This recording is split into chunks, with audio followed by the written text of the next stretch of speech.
नमस्ते। आप सभी का स्वागत है आज के इस दी जयपुर डायलॉग्स पॉडकास्ट में। और आज हमारे साथ हैं मेजर जनरल राजीव नारायणन और आर्य चिंत। स्वागत है आपका जयपुर डायलॉग्स के स्टूडियो में। Thank you sir. Thank you, happy sir. To be on your podcast. आप इंतज़ार रहता है आपके साथ कब गुफ्तगू करें। Copy paste. तो जनरल साहब, अभी भारत में चुनाव होकर चुके हैं और ये देखने में आ रहा है और अब लगभग सिद्ध ही है कि हमारे चुनाव में कतिपय देशों ने बहुत अधिक रुचि ली, लेकिन उस रुचि लेने के बावजूद प्रधानमंत्री तो बन गए मोदी, तीसरी बार बन गए। लेकिन अब जो हम देख रहे हैं, जो 0.5 का उबाल आ रहा है, अब जैसे अभी आप देखें जम्मू कश्मीर में अचानक एक्टिविटी बढ़ गई है, टेररिस्ट अटैक्स इत्यादि हो रहे हैं और हमारे बाइडेन साहब के जो चेले चपाटे हैं वो कुछ बोलते रहते हैं। कल भी कुछ बोला था। तो ये जो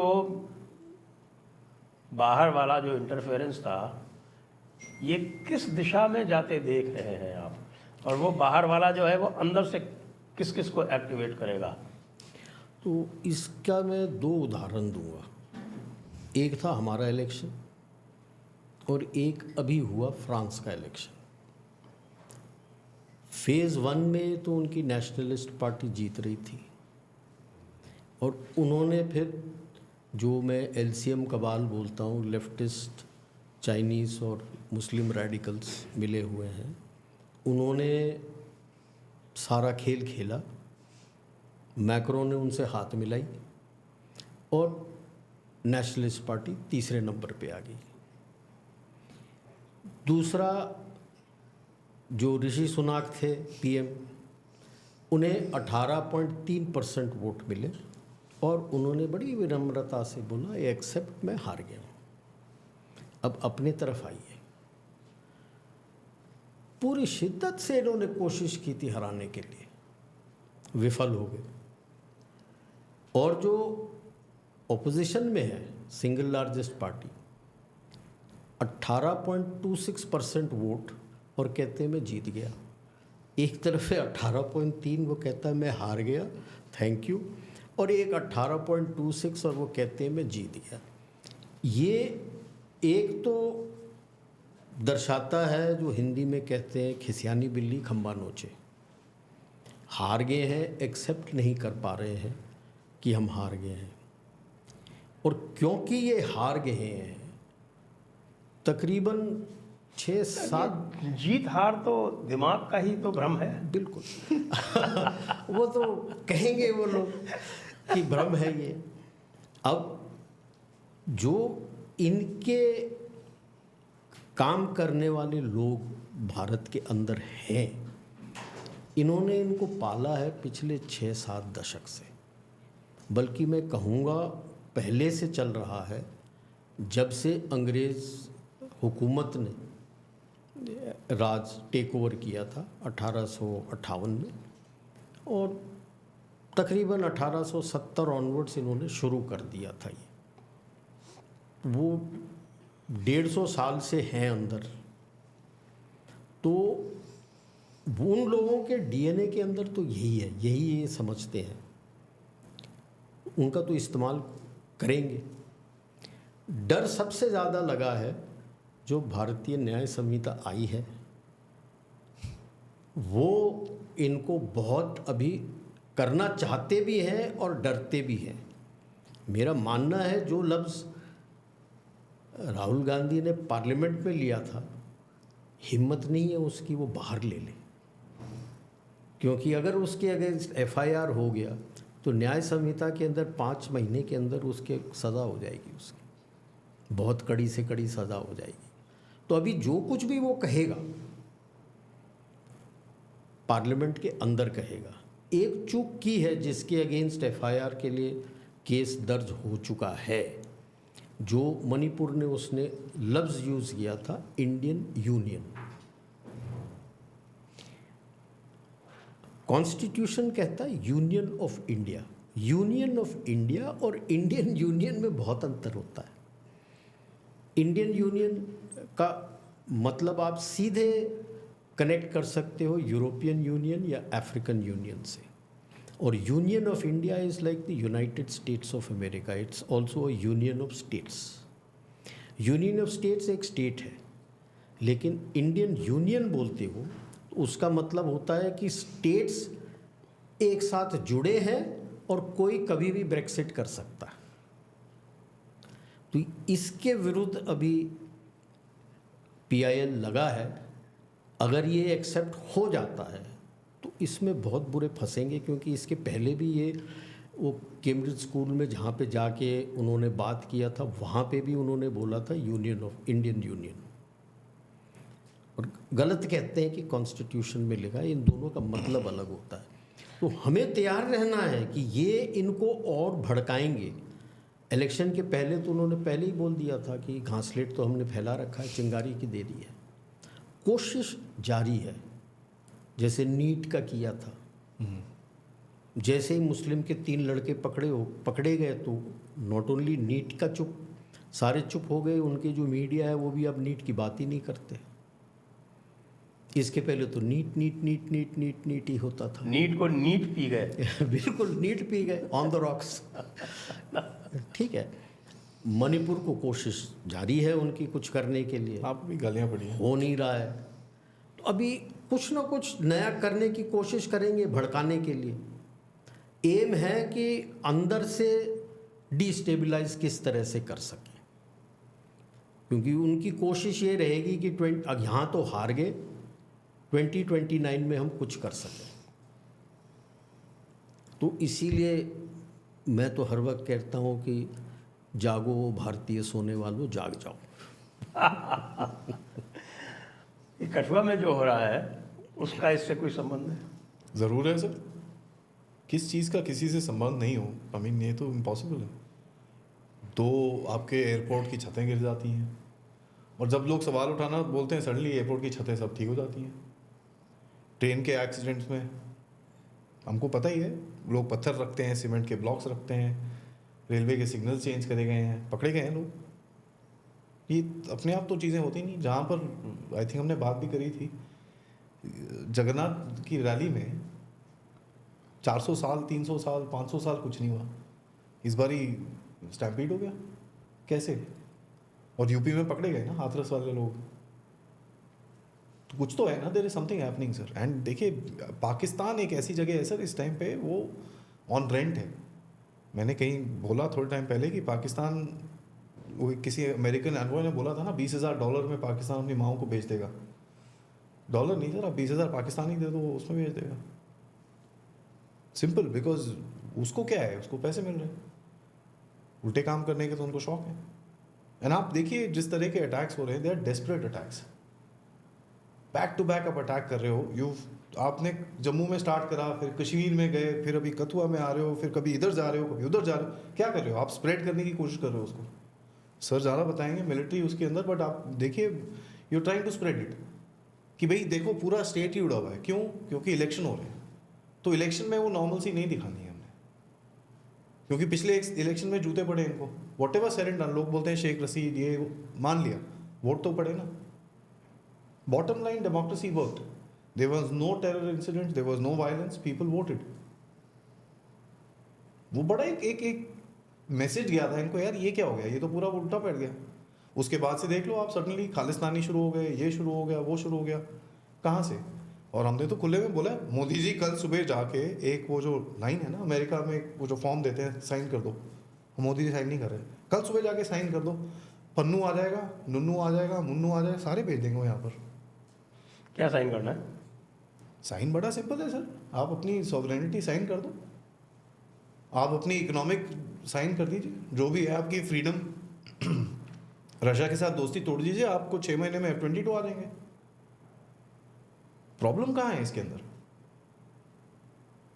एवरी कंट्री इज बाइंग। अभी तो कोई एक छोटा कंट्री यूरोप का होता है, वो पोलैंड ही ना, टुडे मॉर्निंग F-35 खरीद रहा है वो, उसने साइन कर रखा, ले लो जो चाहिए आपको, no problem. The problem is that they want you to be subservient की साहब, आप जो हम बोले आप करो। आप देखिए इसका मेल्टडाउन, रशिया विजिट का क्या मेल्टडाउन है वहाँ पर। कोई डिसग्रेसफुल बोलता है, कोई बोलता है विल नेवर फॉरगिव मोदी। यहाँ पर यूक्रेन का प्रेसिडेंट बोलता है on a day when a missile hit. अच्छा जी, मिसाइल की बात करें, बहुत सारे वहाँ पर एनालिस्ट हैं जिन्होंने मिसाइल की फोटोग्राफ देखी हैं, देव कंपेयर्ड इट टू रशिया की जो किंजाल मिशन है। इट्स नॉट, वो नहीं है, वो इट्स एन S-300। अब क्या यूक्रेन ने अपने हॉस्पिटल को मारा, नहीं मारा, मुझे नहीं पता। वहाँ पर हॉस्पिटल था भी कि नहीं था, मुझे नहीं पता। बूचा में हो गया, ये हो गया, वहाँ पर मैसेकर हो गया, आपको पता है क्या क्या निकला उसका? Nothing, their own people did what they did. तो ये तो सर नैरेटिव था। अब उसके लिए बंदे मारने हैं, तो किसको क्या फर्क पड़ता है? ये तो मॉरलिटी हमको दिखाने के लिए है। तो आप रशिया जाओगे, पीछे से कथवा होगा। आप उसके बाद अभी देखो, ये मोदी साहब के स्वेरिंग इन की स्टार्ट होने के 15 मिनट के अंदर अटैक होता है। And people are trying to say नहीं नहीं, this is because of season this that. Nothing is a coincidence sir, कोई चीज़ ऐसे ऑटोमेटिकली नहीं होती है। एंड ये जगह पे क्यों आ रहे हो आप, साउथ में, पंजाब बॉर्डर के पास, IB के पास? Everything is connected, there is just no way. I mean, आप देखिए किस तरह के नैरेटिव चले। EVM एक OTP से खोल दिया गया। करेक्ट, आया कि नहीं आया? EVM का गेम चला वो, लेकिन वो कुछ क्योंकि इलेक्शन उल्टा हो गया इनके चक्कर में से। Actually they lost the election not because of numbers, क्योंकि नैरेटिव ही डब्बे में चले गया आपका। आपका नैरेटिव क्या था? आप तो रेडी थे ना। शिवसेना वालों ने जो स्टेटमेंट दिया था, DMK वालों ने स्टेटमेंट दिया था, इन्होंने क्या है इसका नाम, अखिलेश यादव ने स्टेटमेंट दिया था कि हम तैयार हैं। क्या वो एक क्या कफन, क्या वो कुछ सर पे कुछ बांध के हमारा, सर पे कफन बांध के, ठीक है, वो सब बोला हुआ था। तो इनके हिसाब से था कि बॉस कल तो हमको उतरना है फील्ड के अंदर। ये तो सरप्राइज हो गया उनके लिए यार। तो बीजेपी मोदी जो सरप्राइज हुआ वो तो छोड़ दो सर, ये भी सरप्राइज हो गए थे। सर पे कफन, तो आपने सर कुछ तो बनाया होगा ना बीच में। आपका EVM का नैरेटिव गया, आपने नीट पे इतना सब कुछ करा, आपके ही बंदे पकड़े गए वहां पर। मणिपुर गए हो, वहां पर जाके गालियां मिली आपको। पार्लियामेंट में जो बोला, एक एक चीज पे लोगों ने पिटाई करी आपकी। अग्निवीर पे आपने डिबेट छेड़ दिया, ठीक है, बड़ा क्लियर लाइंस निकल गए उसके अंदर, जिसको पसंद है वो इस तरफ है, जिसको पसंद है वो उस तरफ है। वही चीज वापस आ गई बाद में। तो कौन सी एक बैटल है ये लोग जीते हैं, वो मेरे को जरा बताना। एक वो डिसुएजन है बीजेपी के कोर वोटर के अंदर इस टाइम पे, थोड़े गुस्सा है लोग। वो गुस्सा 3-4-5 महीने में ठंडा हो जाएगा। तो फेयर इनफ, गड़बड़ की है तो गुस्से तो होंगे लोग, बट गुस्सा इज नॉट एवरलास्टिंग ना। अभी ये हर चीज, अब देखो आर्मी, कल ये अटैक होता है तो आर्मी पे सवाल होने शुरू हो जाते हैं। ये सब नैरेटिव्स हैं सर। कहीं पे कुछ चिपके जो पूरे देश में रेजोनेट करे, उसको हम उठाएंगे। फिर ये लोग वेट कर रहे हैं उस चीज का। नीट पे कोशिश नहीं करी, आप बताइए, NGO सारे रेडी थे प्रोटेस्ट करने के लिए, चिपका नहीं। जो चीज चिपकेगी तो ये चीजें होती रहेंगी जब तक they don't find something that will stick. तो तभी मैं बोलता हूं सर, जो भी ये मोदी जी को खेलना है ना, वो बड़े आराम से खेलना है, क्वाइटली खेलना है। स्टेट के थ्रू खेलो, सुप्रीम कोर्ट की तरह खेलो। आप मेजॉरिटी में नहीं हो तो आप ये सब नहीं कर सकते। जो आप स्वीपिंग रात को 12 बजे से बंद हो जाएगा, वो नहीं कर सकते आप। तो दूसरे रास्ते हैं, there are 2 ways to skin a cat, simple as that. और वो चीज़ें हो रही हैं। जनरल नारायण, आदि की बात पे कोई रिएक्शन? हाँ, I will add to what he says. Problem ये है, हमारे नदर्न नेबर और वेस्टर्न नेबर की फ़ौज आज के तारीख में वीकेस्ट लेवल पर है। Weakest level? वीकेस्ट लेवल पर है। ये हम जब सर्विस में थे तब से शुरू हो गया था। तकरीबन आई वुड से 99-2000 से हम बात करते थे 2 फ्रंट 2.5 फ्रंट। अभी तो पाकिस्तान के 2.5 फ्रंट हो गए हैं खुद के। और उसे अब उसे समझ नहीं आ रहा है मैं क्या करूं। और शी जिनपिंग ने तो अपने खुद के पैर पे कुल्हाड़ी मार के 5 फ्रंट खोल रखे हैं। एक रशिया के ऑपोजिट, एक जापान के ऑपोजिट, एक ताइवान के ऑपोजिट, एक साउथ चाइना सी में, और एक हमारे सामने।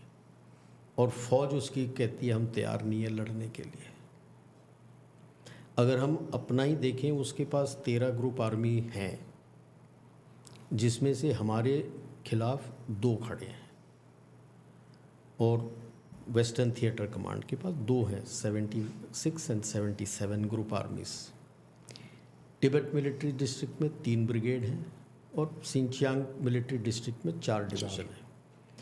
2 डिवीज़न नॉर्थ में है और 2 डिवीज़न साउथ में काशगर होतान के पास होते थे। जो 2 डिवीज़न नॉर्थ में है वो तो लग गए री एजुकेशन कैंप में, अब वो तो निकल नहीं सकते। जो 2 डिवीज़न साउथ में है वो लद्दाख में लड़ गए। जब हमने पूरा एक्टिवेट कर दिया LAC, हमारे पास तो ट्रुप्स थे, उसने ये 3 ब्रिगेड ही नहीं लिए। इसके जो ग्रुप आर्मी में 6 ब्रिगेड होते हैं, बाकी मैं आर्टिलरी AD का नहीं ले रहा हूँ। फाइटिंग ब्रिगेड 6 हैं जिसको वो कंबाइंड आर्म्स ब्रिगेड बोलता है। पहले 3 निकाले, जैसे ही हमने बरेली के उत्तर भारत एरिया को कोर में कन्वर्ट करके उसको ट्रुप्स दे दिए तो 77 ग्रुप आर्मी के 3 और आ गए। अब बचा 1 ब्रिगेड, 1 कोर और तकरीबन 4000 किलोमीटर का फ्रंटेज है। वो 1 कोर से क्या करेगा? अब बाकी कहेंगे कि भी बाकी भी है, तो जो सदर्न फ्रंट, ईस्टर्न फ्रंट और नदर्न फ्रंट 1 डिवीजन, सदर्न में 2, ईस्टर्न में 3। नदर्न के जो 3 थे, 1 साउथ में है, नॉर्थ सी के साउथ में है और 2 ऊपर पुराने मंचूरिया में है जिसको शेन्यांग बोलता है। तो नीचे जो 1 है और इसके ईस्टर्न के 3 और सदर्न के 2, ये सारे के सारे तो इसने ईस्टर्न सी बोर्ड में डिप्लॉय कर रखे थे ताइवान पे दबाव डालने के लिए। इलेक्शंस के टाइम में वो निकले नहीं हैं क्योंकि खुंदक में है कि इलेक्शंस जो चाहता था वो हुआ नहीं। अभी बच गई नदर्न थिएटर कमांडर के 2 जो ऊपर नॉर्थ में हैं। पिछले साल सितंबर में मैप में जो उसूरी रिवर रशिया का था, उसमें एक आइलैंड है, बड़ा आइलैंड है जिसको बल्शोई उसूर्स्कया बोलते हैं। बल्शोई इन रशियन मीन्स बिग। वो इन्होंने एग्रीमेंट साइन करके रेटिफाई भी हो गई थी। साइन किया था 94 में, 2004 में रेटिफाई किया था कि आधा चाइना का है आधा उसका है। मैप में उसने पूरा दिखा दिया। सर्गेई लावरोव नाराज़ था। जब प्रेस वालों ने पूछ लिया, बोला अगर ज़्यादा करेगा तो मैं I won't hesitate to use nuclear weapons against China. Study leak अब वो डरा हुआ है तो वो 2 कोर तो निकल नहीं सकती वहाँ से। बच गई सेंट्रल थिएटर के 3, 81, 82, 83। उसमें से 82 तो है बीजिंग में शी जिनपिंग के रक्षा के लिए, 2 बच गए। अब 2 जो है will he commit to eastern theatre, जहाँ पे इतने बड़े फ्रंट पे सब तरफ खोल रखा है, कि इंडिया की तरफ लाएगा? आपके पास क्या है? आपके पास 4 अनकमिटेड कोर्स हैं जो हमारे स्ट्राइक कोर हैं। अगर मैं एक भी पाकिस्तान के लिए छोड़ देता हूँ तो 3 है मेरे पास। मुझे आज के तारीख में तो एक छोड़ने की भी ज़रूरत नहीं है क्योंकि मेरे होल्डिंग फॉर्मेशंस के पास काफ़ी हैं रिजर्व्स उसको सॉर्ट आउट करने के लिए, क्योंकि इसकी बल्क तो चली गई उधर वेस्ट में। तो अभी जब वीकेस्ट है तो इसी तरह के 0.5 फ्रंट को एक्टिवेट करने की काबिलियत है उनमें और वही करेगा, डाइवर्ट कर रहा है। और उनको सपोर्ट करने के लिए अंदर हमारे 5th कॉलमनिस्ट बैठे हुए हैं जो LCM के साथ हैं, वो करेंगे। यही है जिसके अगेंस्ट अभी वो डर उनको लगा हुआ है, क्योंकि अगर पकड़े गए तो अब वो BNS के नीचे आएंगे, और BNS के नीचे मतलब तो 6-5 महीने के अंदर वो जेल में। और बहुत स्ट्रिंजेंट है anti India activities and sedition. उसमें जो UAPA के जो एंटी टेरर प्रोविजंस थे वो भी उसमें ले आए हैं, वेरी और ट्रीजन को डिफाइन कर दिया है, टेररिस्ट को डिफाइन कर दिया है, टेररिज्म को डिफाइन कर दिया है। इसीलिए तो ये सारे डरे हुए हैं। अब तो कुछ ना कुछ स्यापा करने की कोशिश करेंगे, ये तो करेंगे। अब क्योंकि इतनी उनमें आई वुड से ग्रेसफुलनेस नहीं है टू एक्सेप्ट डिफीट। अब 99 सीट के साथ अगर आप बोलो कि मैं जीत गया तो नहीं, ये तो हंसने लायक हास्यास्पद है कि 543 सीट में से 99 सीट जीत के आप बोलो कि मोदी जी हार गए। इन्हें अगर आप चलो आप बोलो कि बीजेपी हार गई, चलो बीजेपी अकेले को ले लो, जितनी अपोजिशन है उससे ज़्यादा सीटें हैं उनके पास, तो किस एंगल से आप बोल रहे हो कि हार गए? मेरा केवल एक ही ग्राउंड से बीजेपी में कि उनका जो नैरेटिव वॉर है बैकफुट पे ही रहता है, वो रिएक्ट करते हैं, कोई प्रोएक्टिव नैरेटिव वॉर वो चलाते नहीं है ताकि दूसरी साइड रिएक्ट करते रहे, वो नहीं करते, वो करना चाहिए इनको। That is the way head, because ये 0.5 फ्रंट को आप पुलिस के साथ कुछ हद तक जीत लोगे, जब तक आप नैरेटिव वॉर नहीं जीतोगे ये 0.5 फ्रंट को जीतना थोड़ा मुश्किल होगा आपके लिए। और अंकल सैम अंकल सैम बड़ा कौन से दुखी वाले? है। कौन से वाले? अभी वाले अंकल ही हो गए ना वो, तो अभी अब उसको ग्रैंडपा सैम बोलूँगा। नहीं, वो जो एक सफेद बाल वाले हैं कि एक्चुअल अंकल वाले?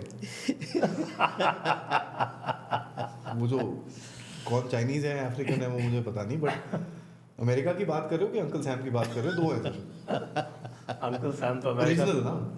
ओरिजिनल। चलो ठीक, ऐसे बोलो। नहीं, अभी तो वो अंकल सैम नहीं ना, आज के तारीख में उनको मैं ग्रैंडपा सैम अंकल बोलूंगा। टॉम बोल दीजिए। ग्रैंड आज के तारीख में उनको ग्रैंडपा सैम बोलूँगा, क्योंकि वो तो बुजुर्ग के जैसे ही बोल रहे, बोलते बोलते भूल जाते हैं कि क्या बोल रहा हूँ मैं, कुछ और एंगल में निकल जाते हैं। तो कल तो उन्होंने नेटो में स्पीच दी है, सुना 3-3.5 वो तो मिनट की। 3-3.5 मिनट की दे दी और वाह होगी। तो हम 3 भी बन जाते हैं ना प्रेसिडेंट से कल सुबह। सर हम तो 1 घंटा बात कर रहे हैं। वाह हो गई। उनका प्रॉब्लम है कि वो चाहते हैं, थोड़ा दिक्कत है, जैसे ट्रंप ने भी शुरू कर दिया था मेक इन अमेरिका, तब भी मैं पूछता था मेक इन अमेरिका तो आपने बना दिया, लेकिन आपके पास स्किल्ड मैन पावर कहाँ है to do that make in America? है नहीं, क्योंकि पिछले 20 साल से ऊपर आपने सारा ये सारे फैक्ट्रीज आपने चाइना को दे दिए। आपके पास थोड़े बहुत ही बचे थे जो कार के फैक्ट्री थे। Detroit which used to be the car industry of the world, उसको रस्ट बेल्ट बोलते हैं आज, क्योंकि वो फैक्ट्रियाँ पड़ी हैं, जंग लगी हुई हैं। अब ओवरनाइट तो आप मेक इन अमेरिका नहीं कर सकते, क्योंकि मेक इन अमेरिका बनाने के लिए आपको फैक्ट्रियाँ लगानी है, फैक्ट्री में आपको ट्रेंड मैन पावर चाहिए।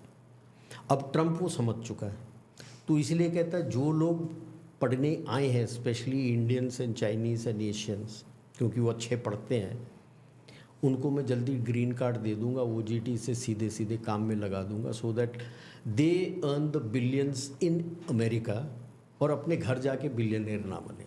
मतलब क्या है कि आपके बंदे तो पढ़ने को तैयार ही नहीं है।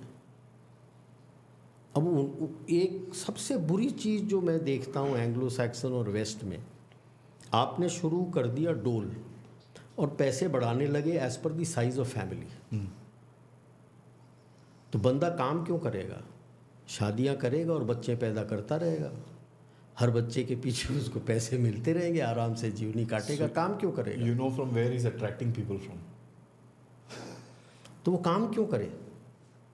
अगर वो काम नहीं करेगा तो आप अपने मेक इन अमेरिका के लिए फैक्ट्री में वर्कर्स कहाँ से लाओगे? You need skilled and semi skilled labour, कहाँ से लाओगे? वैसे भी वो उनकी प्रायोरिटी तो, जो प्रेसिडेंट अंकल साहब है उनकी तो प्रायोरिटी है नहीं, उनकी प्रायोरिटी तो जेंडर है। हाँ, उनकी तो प्रायोरिटी तो प्रोनाउंस अदर टाइप, हाँ बिल्कुल, वेरियस प्रोनाउंस एंड जेंडर्स, वो उसी पे चले हुए हैं। अब क्या बताएं उनको? मतलब आप देख लो, फ्रांस तो जा रहा है, जर्मनी भी जा रहा है, यूके भी जाने के कगार में है। ये सारे के सारे जगह हैं यहाँ पे जहाँ पे शरिया लागू है। आज पहली बार मैंने मैसेज पढ़ा कि फ्रांस में एविग्नॉन गांव है, शहर है, उसके पास एक गांव में एक मुल्ला ने फ्रेंच फ्लैग को सैटेनिक बोल दिया। 8 घंटे के अंदर उसको फ्लाइट में डाल के, वो ट्यूनिसियन था, उसको ट्यूनिसिया भेज दिया, डिपोर्ट कर दिया। जब तक ये लोग इस तरह से कार्रवाई नहीं करेंगे, 10-15 साल में इनके पास लॉ मेकर्स मुसलमान ही मिलेंगे। क्यों?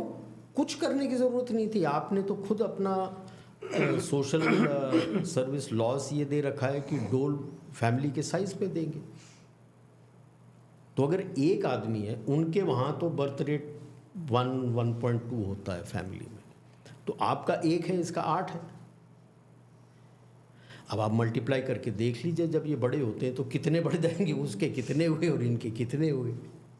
सो ऑटोमेटिकली वोट जब आप करोगे तो वही जीतेंगे। ये अमेरिका भी धीरे धीरे जा सकता है। एक वीडियो देखा था, मिशिगन में एक लेडी बोल रही थी, जब वो शॉपिंग के लिए कई दिनों बाद, कई साल बाद गई थी वहाँ पे, she belongs to that place, पूरा चेंज हो गया। Muslim woman standing, men standing and staring at her, ladies all in burqas. Police वाला आता है उसके पास, बोलता है इंसिडेंट होने से पहले आप यहाँ से चले जाओ। कहती ये मेरा देश है, these are refugees and they have taken over this area and the policeman is telling me to please leave before an incident happens because you are not dressed in a way they want their women to be dressed. ये एक state में एक city की हालत हो चुकी है in USA. अगर अभी नहीं संभले, you've seen what happened in the universities, जो स्टूडेंट्स निकल के आए थे 43 यूनिवर्सिटीज़ में, गाज़ा के विरुद्ध क्या क्या हुआ था। इट्स ऑल ओके टू से Panun has freedom of speech, और हमारी एक लड़की ने बोल दिया उनको कि आप ये कर रहे हो, तो उसको आपने तो अरेस्ट कर लिया। हिम्मत है इन लोगों को अरेस्ट करने के लिए, जो इतने ग्रुप में, इतने तादाद में? हिम्मत तो है, इंटेंशन गलत है। इंटेंशन तो हमारे खिलाफ है, हमको प्रोवोक करने का, हमें उंगली करने का। वो अलग बात है। वो इंटेंशन का मैं ये देखता हूँ, वो हमारे खिलाफ नहीं, क्योंकि उनको मालूम है कि इसको अरेस्ट भी कर दें तो हमारे लोग डायस्पोरा वहाँ पे जो है वो इनके जैसा सड़क पे आके राइटिंग नहीं करेंगे। ये तो मुल्ला ने जैसे बोल दिया एक को कि इसको वोट करना है, वो सारे आएंगे वहाँ पे वोट करने के लिए। तो वो उनके एज पॉलिटिक्स, ये उनके वोट बैंक हैं। Now he has to decide कि वोट बैंक इज़ इम्पॉर्टेंट और losing your country is important.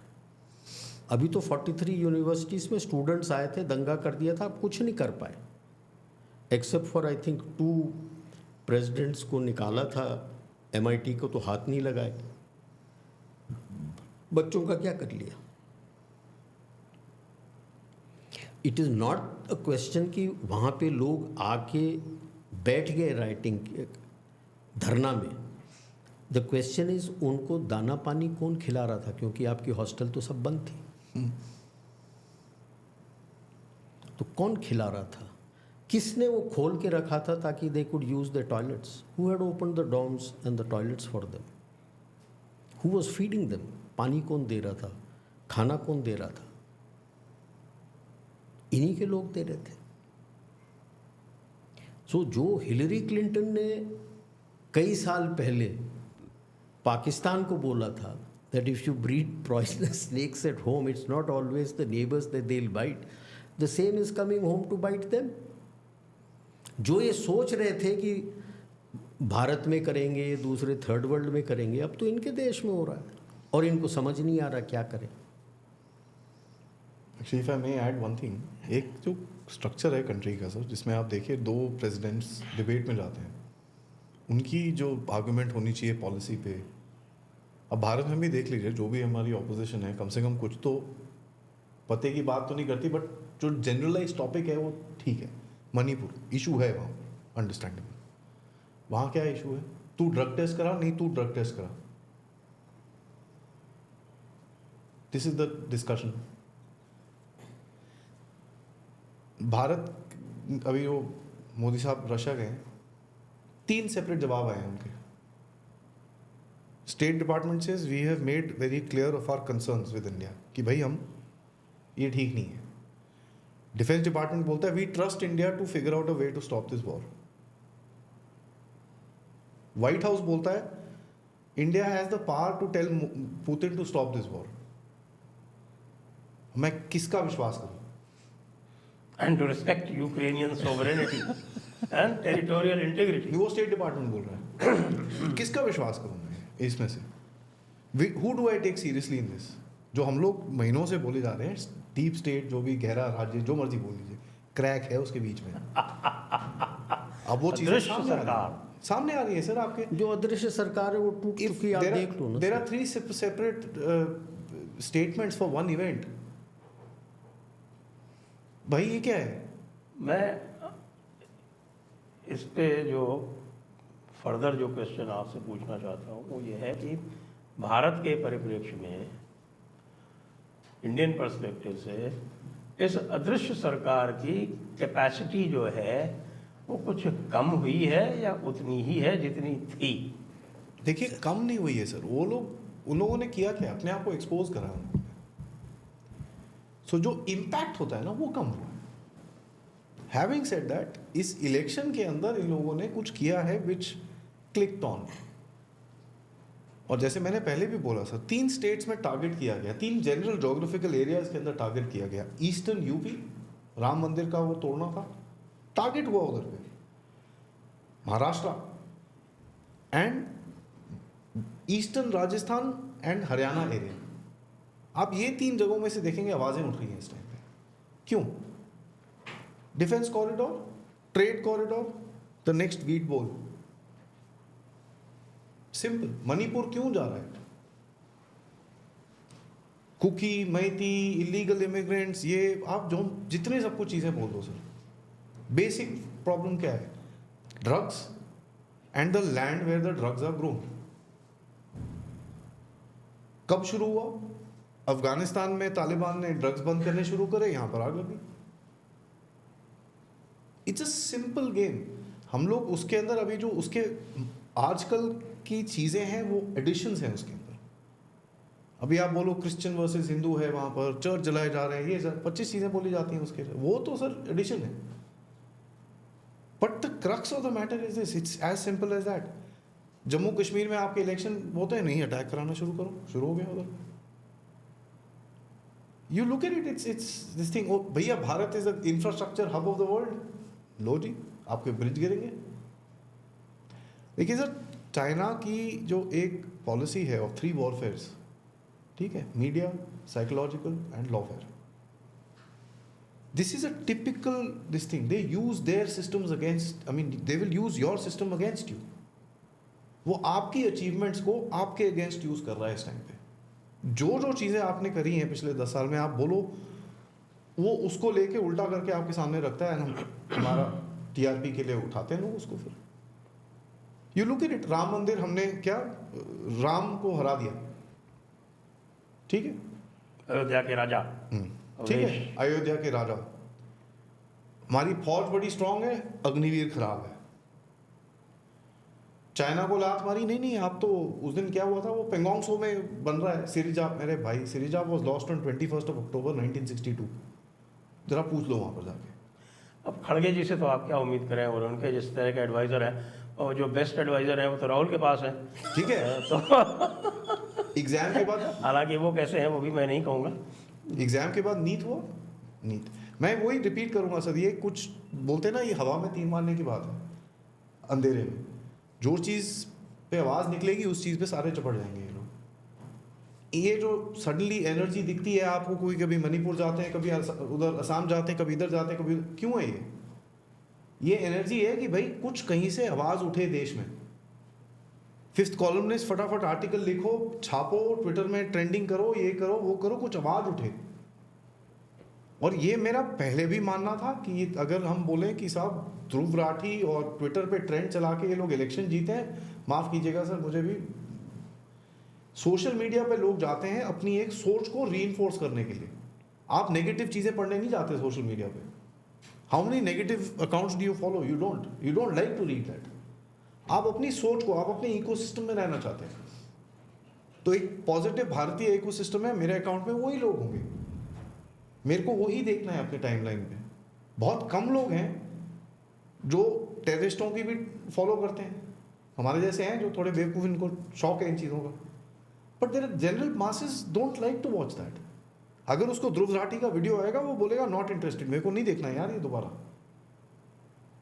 तो आप अपने बस रीइंफोर्स कर रहे हो उसके अंदर। अगर आप मुझे बताते हो कि भाई पिछले बारी अगर मोदी साहब के लिए लेट्स से 100 लोगों ने वोट किया था, इस बारी वो 80 हो गए, सॉरी हाँ ठीक है 100 में से 98 हो गए होंगे, 95 हो गए होंगे, लेकिन 80 नहीं होते वो, because your belief system does not change that fast. और जो हो रहा है हमारे आसपास वो देख के अगर बिलीफ सिस्टम चेंज हो रहा है तो then there is something really wrong with us as a people, which is not the case.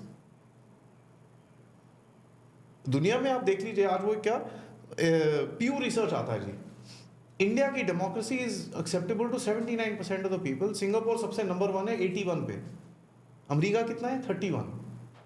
अब मैं वीडम की रेटिंग देखूं कि पीयू रिसर्च की रेटिंग देखूं, अब ये डिसाइड करना चाहिए स्टेट डिपार्टमेंट को। And this is when the opposition says that we have dictatorship. And they have 79% faith on electoral autocracy. autocracy. सच मैं आपको बताता हूँ, मेरे साथ कल फ्लाइट में एक जने बैठे हुए थे, रवीश कुमार को सुन रहे थे वो, ठीक है, पॉलिटिकली ऑपोजिट, ठीक है, पॉलिटिकली ऑपोजिट, ना मैंने उनको कुछ बोला ना उन्होंने मुझे कुछ बोला। भाई देर आर, अब वो इतना हमने पोलराइजेशन करने की कोशिश करी है इस इलेक्शन के अंदर, which is what is happening in America. You are इधर black American, white American, Hispanic American, Latin American, Indian American, Chinese American. ओ भाई क्या है, पास्ता बना रहे हो क्या भाई? मिक्स्ड कलर पास्ता है ये, what is this? You are trying to polarise your vote so that एक एक सेगमेंट को आप उसके बाद ब्रेक डाउन करके वोट बैंक बना सको। Exactly what we see in Canada, exactly what we see in England. वो क्या था एक वो जो लेबर का मिनिस्टर जिसने चिट्ठी लिखी थी, dear Kashmiri Muslims and Pakistanis, do you want a Sonia Kumar to represent you? By the way Sonia Kumar won, but the कोशिश क्या है? फाइनली सर, प्रोजेक्ट सिंडिकेट में 26 सितंबर 2015 George Soros has written about immigration and how things need to happen in the West. 1 million immigrants per year की बात करी है उसने, लिखा हुआ है सर 2015 में। Why are we so surprised? तो हमारे बारे अभी वो बात क्या है ना, उसने या किसी ने लेफ्टी ने कहीं हमारे बारे में भी पेपर लिखा होगा इंडिया के बारे में, वो निकला नहीं है बाहर, निकल जाएगा, कोई ना कोई निकाल देगा। जैसे मेटा की रिपोर्ट निकली थी ना, खालिस्तानी चाइनीज चला रहे हैं, स्टोइक की रिपोर्ट निकली थी इजराइल में से, तो अभी शादी होने वाली है। So we'll conclude this. Last question to you, General Narayanan. What are the options before Modi to deal with the current situation in India as influenced by the deep state? So the गहरा राज नहीं, अदृश्य राज। बिल्कुल अदृश्य राज, गहरा भी तो अदृश्य होता है। जो हमारे देश के अंदर हो रहा है, इनकी जड़ें विदेश में है, जड़ें अंदर नहीं है, जड़ें विदेश में है। जो ये सामने हमारे जो कर रहे हैं ये सारे, ये प्यादे हैं, अपने आप को राजकुमार या प्रिंस सोचते हैं, ये सारे प्यादे हैं, इनमें उतनी सोच नहीं है। क्या करना है ये वो बताते हैं। तो दो आई वुड से दो प्रॉन्ग से इनको काम करना पड़ेगा, दो रास्ते चुनने हैं, दोनों इकट्ठे करने हैं। एक तो विदेश के जड़ों को खोखला करना, और वो तब होगा क्योंकि ये जो अदृश्य राज है, उनका जो पुराना पॉलिसी था एलसीएम वालों को लेके चलने का, वो अब खोखला हो गया है, क्योंकि पैसे जो चीन से थे अब वो आ नहीं रहे, चीन की इकोनॉमी डाउन हो गई है। आज के तारीख में उसके इक्विवेलेंट जो एक देश है जहाँ से वो कुछ पैसा मुनाफा बना सकते हैं, वो भारत है। चीन शी जिनपिंग के आने से पहले वो पूरा यस सर 2 बैग्स फुल करके करता था। ये वही चाहते हैं हमसे, और हमने मना कर दिया। नंबर 2, ये ग्लोबल साउथ को लूटते हैं, चीन भी उसका सहभागी है, और इसका क्लियर इंडिकेशन है जो चीन का BRI है, जो जिस देश में जाता है उसको लूट लेता है।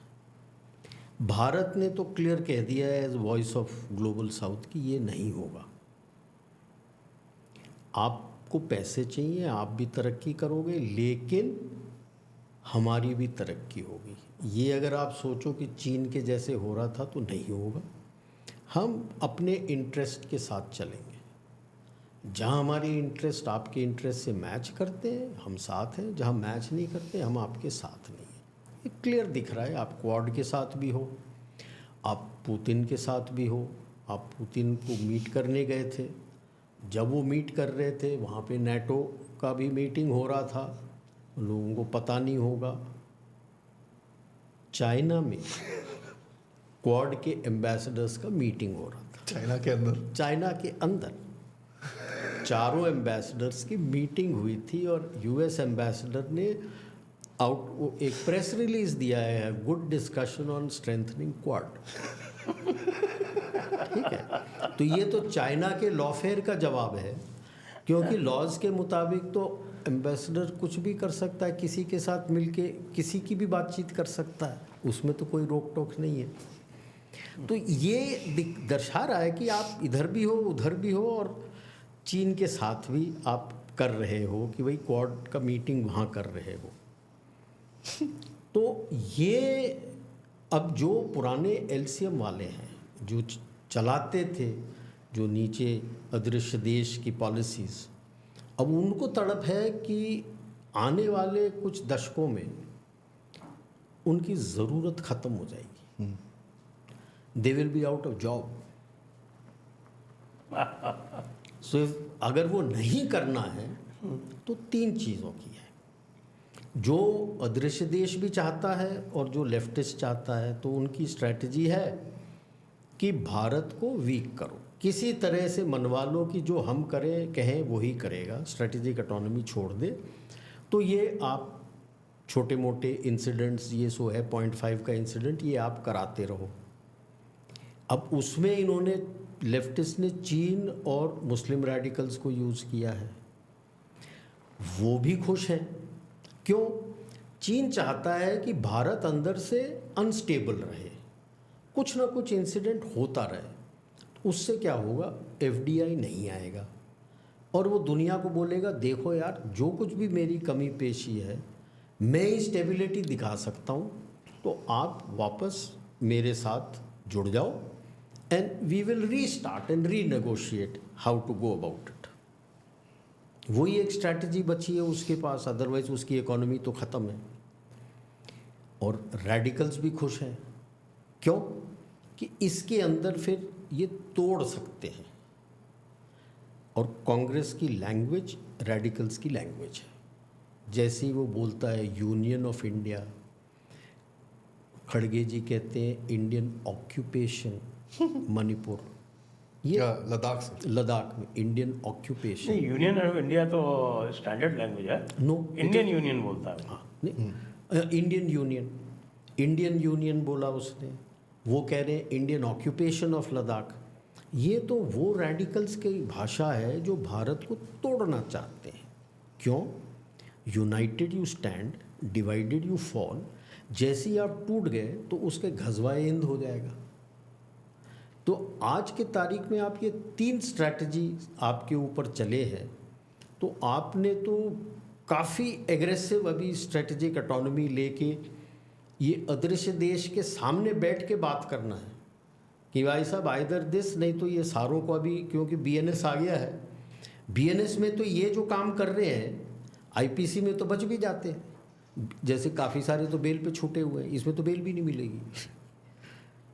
तो ये दूसरा ये है मेरा मानना कि BNS के साथ एग्रेसिव हो जाओ इंटरनली, और externally you have to be diplomatically aggressive कि this is the way we can negotiate to some extent. ये मेरे रेड लाइन्स हैं, इस आपके रेड लाइन्स हैं, इसके बीच में we can negotiate and take a way forward. Otherwise हम तो डूबेंगे सनम, आप भी डूब जाओगे, आपके पैसे नहीं मिलेंगे आपको।